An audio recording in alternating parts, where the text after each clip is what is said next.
Donc, PGMR, c'est plan de gestion des matières résiduelles, c'est une révision.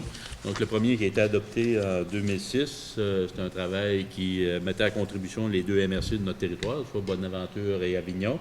Donc, on est en processus de révision de ce plan de gestion de matières résiduelles. Le document est accessible actuellement, dans ce qu'on m'a informé, c'est sur les sites de chacune des MRC, de chacune des municipalités de ces deux MRC, et aussi sur le site des MRC. Idéalement, les MRC aimeraient adopter, mettre en application ce document pour octobre 2016. Les territoires de la MRC, Bonaventure et Avignon présentent des problématiques et posent des enjeux particuliers. Un des principaux a été l'accessibilité aux données des matières résiduelles produites par les générateurs. Plusieurs mesures s'adressent à eux pour s'assurer d'une bonne communication des données pour avoir le portrait le plus fidèle possible de la situation sur le territoire. Élaborer et mettre en place un service de collecte des matières organiques adapté aux réalités du territoire. Dans le plan de gestion, plusieurs suggestions sont faites. Les MRC n'ont aucun pouvoir au niveau des matières organiques. Donc, les municipalités vont devoir décider comment elles les gèrent, mais il faut qu'elles les gèrent. Donc, il y a plusieurs scénarios qui sont possibles. Valoriser les résidus CRD. La presque totalité sont enfouis, sauf quelques rares exceptions. Ces résidus-là vont devoir être valorisés, ça va être interdit de les enfouir. Multiplier des points de dépôt et des matières résiduelles sur tout le territoire. Les territoires sont grands. Plus on a de points de dépôt de matières résiduelles différentes, plus on augmente notre taux de récupération et de recyclage. Donc, c'est important de le faire.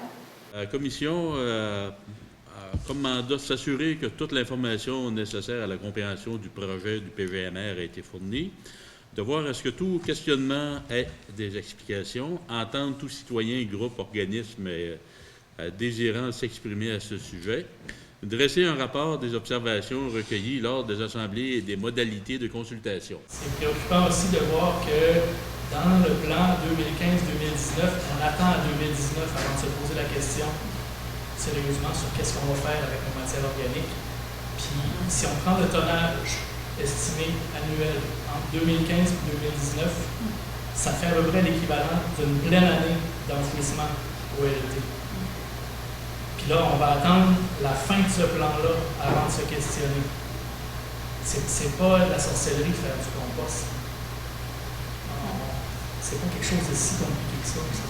J'ai un autre commentaire aussi qui va un peu avec ça, parce que ce qui fait que la gestion de matières résiduelles est problématique, c'est beaucoup le fait que ça génère des lixivias. Les lixivias viennent beaucoup de la matière organique. Si on réduit la matière organique dans le LET, on va réduire sa charge polluante sur les cours d'eau. Dans le plan de gestion des matières résiduelles Avignon-Bonaventure 2015-2019, comme dans celui d'avant, en 2006, on mentionne d'entrée de jeu que l'eau est omniprésente sur le territoire.